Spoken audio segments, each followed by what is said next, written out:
انتبه إذا هذه اللقطة. ستعاود إطلاق مزيد من الصواريخ باتجاه المقر لتدميره وتدمير البناية التي يتواجد فيها، أم أنه سيترك على هذه الحالة من التدمير؟ على أي حال قرب الكاميرا قال لا نعرف إن كان سيتم استهدافها. انظر ماذا سيحدث بعد قليل، وكأنها أحداثيات. وكأنها موجة ثانية من الغارات خلال هذا اليوم. وما زلنا نستمع قبل الضربة هو سامع انه هذا المكان راح ينضرب.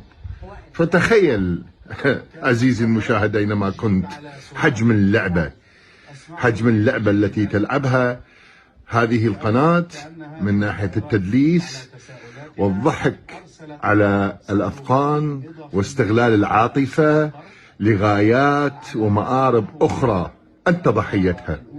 والأبرياء في غزة هم الضحايا لا أكثر ولا أقل.